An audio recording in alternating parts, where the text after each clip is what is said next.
जय हिंद दोस्तों, आपके अपने चैनल, आपके प्यारे चैनल यस की हम स्टडी पर एक बार फिर से स्वागत है। अगर आप कक्षा 12 की तैयारी कर रहे हैं तो यह वीडियो आपके लिए ही बनाई जा रही है मेरे प्यारे बच्चों।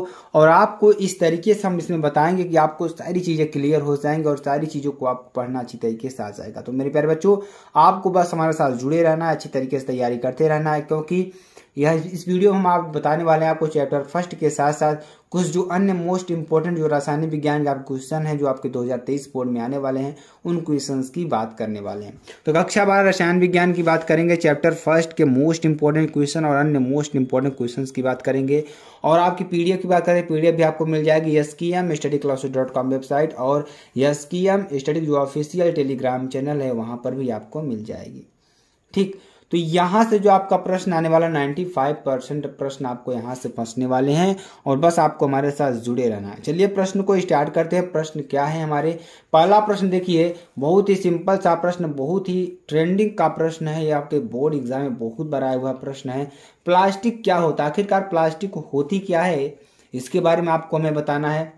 तो प्लास्टिक क्या है? चार ऑप्शन आपको दिख रहे हैं, आयनिक ठोस, धात्विक ठोस, अक्रिस्टलीय ठोस या आणविक ठोस। तो यहाँ पर अगर आंसर की बात करते हैं मेरे प्यारे बच्चों तो आंसर क्या हो जाएगा हमारा? अक्रिस्टलीय ठोस हो जाएगा। क्या हो जाएगा? अक्रिस्टलीय ठोस हो जाएगा। ठीक है, तो ये बहुत ही इंपॉर्टेंट प्रश्न है आपके लिए। इसको अच्छी तरीके से रट लीजिए, पढ़ लीजिए, जिस भी तरीके से हो इसको अच्छी तरीके से आप अपने कॉपी में, नोटबुक में अच्छी तरीके से लिख लीजिए, क्योंकि ऐसे प्रश्न आपको बार बार एग्जाम में देखने को मिलेंगे। अगला प्रश्न देखिए क्या है कि किस प्रकार के ठोस विद्युत चालक, आघातवर्धनीय और तन्य होते हैं। ध्यान दीजिएगा, किस प्रकार के जो हमारे ठोस हैं, ठोस की बात करेंगे, सॉलिड की बात करेंगे, तो किस प्रकार के ठोस विद्युत चालक, आघातवर्धनीय और तन्य होते हैं। तो देखिए चार ऑप्शन आपको दिख रहे हैं, आणविक, आयनिक, धात्विक, सहसंयोजक। तो यहाँ पर अगर आंसर की बात करेंगे, आंसर क्या हो जाएगा आपका? धात्विक हो जाएगा। क्या हो जाएगा? धात्विक हो जाएगा। ठीक है, चलिए अगला क्वेश्चन देखिए, ग्रेफाइट हमारा क्या है? ग्रेफाइट। ग्रेफाइट क्या होता है? चार ऑप्शन आपको दिख रहे हैं। ऑप्शन आप सभी लोग भी देखते रहिएगा, क्योंकि बहुत ही इंपॉर्टेंट है आपके लिए जानना और बहुत ही महत्वपूर्ण है। कक्षा 12 की आप तैयारी कर रहे हैं तो ऐसे वीडियोस आपको मिलते रहेंगे, लगातार मिलते रहेंगे मेरे प्यारे बच्चों। आपको पढ़ाई हमेशा कंटिन्यू रखनी है, आपको छोड़ छोड़ के नहीं पढ़ना है। ठीक है, यहाँ पे देखिए आयनिक ठोस, धात्विक ठोस, सहसंयोजक ठोस और आणविक ठोस। तो यहाँ पे आंसर की बात करेंगे, आंसर क्या हो जाएगा हमारा? आयनिक ठोस। क्या हो जाएगा? आयनिक ठोस हो जाएगा, या धात्विक ठोस होगा, या सहसंयोजक ठोस होगा, या आणविक ठोस होगा। तो यहाँ आंसर की बात करेंगे, आंसर क्या हो जाएगा? सहसंयोजक ठोस हो जाएगा। क्या हो जाएगा? सहसंयोजक ठोस हो जाएगा। चलिए आगे अगले प्रश्न की बात करते हैं। चलिए अगला क्वेश्चन देखिए हमारा क्या है, एक क्रिस्टलीय ठोस में होती है। जो एक क्रिस्टलीय ठोस होते हैं उसमें क्या होता है? दीर्घ परासकोट होती है, लघु परासकोट होती है, अनिश्चित व्यवस्था होती है, अनावधीश होता है। तो यहाँ पर अगर आंसर की बात करते हैं तो आंसर क्या हो जाएगा हमारा? दीर्घ परासकोट होगी। क्या होगी? दीर्घ परासकोट होगी। ठीक है, चलिए अगला क्वेश्चन देखिए, बहुत ही इंपॉर्टेंट ये भी है, बहुत ही महत्वपूर्ण प्रश्न है आपके लिए। फलक केंद्रित घनीय जालक की एकक कोष्ठिका में उपस्थित परमाणुओं की संख्या ज्ञात कीजिए। क्या ज्ञात करना है? ध्यान से समझेंगे तभी आपको समझ में आएगा, अन्यथा समझ में नहीं आएगा। फलक केंद्रित घनीय जालक की एकक कोष्ठिका में उपस्थित परमाणुओं की जो संख्या है उसको आपको निकालना है यहाँ पर। ठीक है, और देखिए अगर यहाँ पर क्वेश्चन की बात करेंगे, यहाँ पर एक अगला क्वेश्चन ये भी है, लेकिन अगला क्वेश्चन देखिए ये आपका लघुत्तरीय प्रश्न में आएगा। ध्यान दीजिएगा, इसको आपको लिखना है, बहुत ही महत्वपूर्ण प्रश्न है आपके लिए। उसके बाद अगला क्वेश्चन देखिए हमारा क्या है कि समन्वय संख्या का मान 5 और 7 क्यों नहीं लिया जा सकता? क्यों नहीं हो सकता? जो समन्वय संख्या है हमारी, इसका मान 5 और 7 क्यों नहीं हो सकता? तो समन्वय संख्या का जो मान है, क्योंकि 5 और 7 क्यों नहीं होगा? क्योंकि जो 5 और 7 होने पर धन आयनों तथा ऋण आयनों का जो आवेश है संतुलित नहीं हो पाता है। क्या होता है? संतुलित नहीं हो पाता है। ये चीज आपको ध्यान देना होगा। चलिए अगला क्वेश्चन देखते हैं, जो कि बहुत ही महत्वपूर्ण प्रश्न है। द्रवों तथा गैसों को तरल के रूप में श्रेणीबद्ध किया जाता है, क्यों? जो द्रव और गैस हैं तरल के रूप में, इसको श्रेणीबद्ध क्यों किया गया है? ध्यान दीजिएगा, द्रवों तथा गैसों में बहने का गुण पाया जाता है। द्रव और गैस होते हैं उसमें बहने का गुण पाया जाता है, अर्थात इनके अणु एक स्थान से दूसरे स्थान पर मुक्त रूप से गति करते रहते हैं। जो इनके अणु होते हैं ये एक स्थान से दूसरे स्थान तक मुक्त रूप से, इनको कोई रोकने वाला नहीं होता, यानी कि आपको अनियमित गति से गति करते रहते हैं। अतः ये तरल रूप में जाने जाते हैं। किस रूप में जाते हैं? तरल रूप में। क्यों तरल रूप में जाने जाते हैं? क्योंकि ये भटकते रहते हैं, घूमते रहते हैं, जहाँ जगह पाए वहीं चले जाते हैं। तो इस तरीके के जो होते हैं ना, इसके लिए इसमें क्या तरल रूप में इसको रखा गया है। ठीक है, चलिए आगे आपको बताते हैं। अगला क्वेश्चन देखिए, बहुत ही महत्वपूर्ण प्रश्न, बहुत बार एग्जाम में आया हुआ प्रश्न और आपको एग्जाम के लिए तो बहुत ही महत्वपूर्ण है। इकाई सेल की परिभाषा दीजिए, ठीक है, अथवा मात्रक कोष्टिका को किसी एक उदाहरण द्वारा परिभाषित कीजिए। ठीक है, तो इकाई सेल की परिभाषा में देना है और मात्रक कोष्टिका को किसी एक उदाहरण द्वारा परिभाषित करना है। तो चलिए यहाँ पर देखते हैं आंसर क्या हो जाएगा। संपूर्ण क्रिस्टल संरचना में जो संपूर्ण क्रिस्टल संरचना होती है वह छोटी से छोटी इकाई, क्या वह छोटी से छोटी इकाई जिसे सभी दिशाओं में समान रूप से बार बार दोहराने पर पूर्ण क्रिस्टल संरचना निर्माण होता है। ध्यान दीजिएगा, यानी संपूर्ण क्रिस्टल संरचना में वह छोटी से छोटी इकाई जिसे सभी दिशाओं में समान रूप से बार बार दोहराने पर पूर्ण क्रिस्टल संरचना का निर्माण होता है, एकक या मात्रक कोष्टिका कहलाती है। क्या कहलाती है? एकक या मात्रक कोष्टिका कहलाती है। ठीक है, चलिए अगला क्वेश्चन देखेंगे, ध्यान दीजिएगा। सरल घन इकाई कोष्टिका में प्रत्येक कोने पर अवयवी कण विद्यमान होते हैं।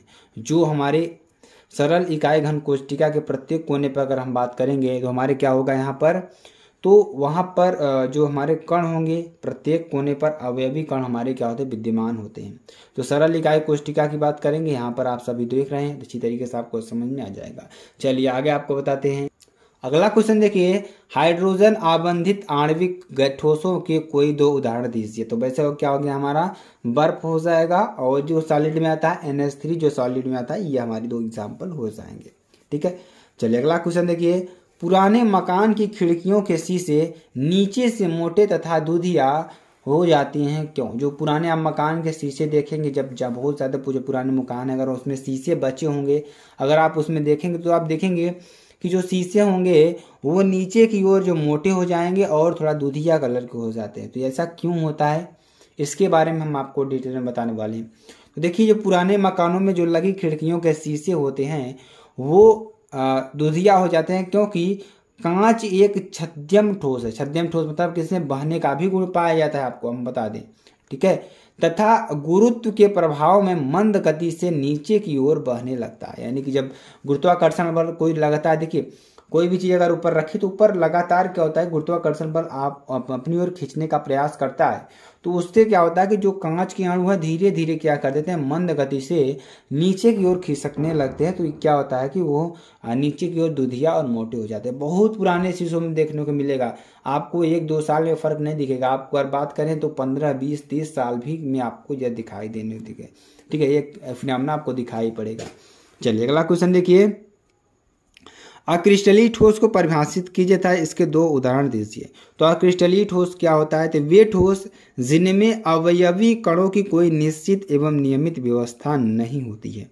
यानी कि अक्रिस्टलीय ठोस हमारे क्या होते हैं कि वे ठोस होते हैं जिनमें हमारे अवयवी कणों की जो कोई निश्चित एवं अनियमित व्यवस्था नहीं होती है, अर्थात अवयवी कणों की जो लघु परासी व्यवस्था पाई जाती है अक्रिस्टलीय ठोस कहलाते हैं, जैसे कांच, रबड़, प्लास्टिक आदि। तो ये आपके एग्जाम्पल्स हो जाएंगे, बहुत ही महत्वपूर्ण है। चलिए आगे कुछ और प्रश्नों की बात कर लेते हैं आपके लिए। चलिए कुछ हमारे जो यौगिक परिवर्तन वाले प्रश्न हैं उसकी बात कर लेते हैं। पहला प्रश्न देखिए हमारा क्या है, बेरियम एजाइड से बेरियम। अगर हम बेरियम एजाइड से बेरियम बनाएंगे तो क्या मिलेगा हमारा, ध्यान दीजिएगा, 2BrNN3S। अगर इसको सॉलिड रूप में क्रिया कराएंगे तो क्या बनेगा, Br2S प्लस 3N2 गैस आपकी बनेगी। तो अगला देखिए क्वेश्चन क्या है, बेंजोइक अम्ल से एमाइड। अगर बेंजोइक अम्ल से अगर हम एमाइड बनाएंगे तो क्या बनेगा, C6H5COOH। NH3 की उपस्थिति में क्रिया करेगा तो बनाएगा क्या, C6H5COONS4। और पुनः जब इसमें से हम जल निकालेंगे ये हमारा क्या बनेगा, अमोनियम बेंजोएट बनेगा। पुनः इसमें जब जल निकालेंगे तो क्या बनेगा, C6H5CONH2 बनेगा। ठीक है। चलिए अगला क्वेश्चन देखिए, डाईएजोनियम लवण से क्लोरोबेंजीन, डाईएजोनियम लवण से अगर क्लोरोबेंजीन हम बनाएंगे तो क्या बनेगा। तो यहाँ पे ध्यान दीजिएगा, C6H5N2Cl क्या बनेगा, C6H5N2 प्लस Cl माइनस, ये किसकी उपस्थिति में क्रिया करेगा, CuCl2 की उपस्थिति में क्रिया करेगा और Cl की उपस्थिति में क्रिया करेगा, क्या बनाएगा, C6H5Cl प्लस N2 बनाएगा। ध्यान दीजिएगा। अगला क्वेश्चन देखिए, एसिटिक अम्ल से एसिटोमाइड कैसे बनेगा। तो CH3COOH NH3 की उपस्थिति में क्रिया करेगा तो बनाएगा क्या, CH3COONH4 और यहाँ पर जब इसको गर्म करेंगे तो क्या बनाएगा, हमारा H2O बनाएगा और CH3CONH2 बनाएगा। ठीक है। उसका देखिए अगला क्वेश्चन क्या है, बेंजोइक अम्ल से बेंजामाइड, बेंजोइक अम्ल से अगर बेंजामाइड बनाएंगे तो क्या बनाएगा, C6H5COOH से NH3 की उपस्थिति में क्रिया करे क्या बनाएगा, C6H5COONH4 पुनः इसको गर्म करेंगे तो क्या बनाएगा हमारा, C6H5CONH2 प्लस H2O, जिसे आप क्या कहते हैं, बेंजामाइड कहते हैं। तो आई होप स्टूडेंट्स आपको यह वीडियो बहुत ज़्यादा पसंद आई होगा। अगर वीडियो पसंद आती है आप चैनल को लाइक शेयर कमेंट सब्सक्राइब जरूर कर सकते हैं।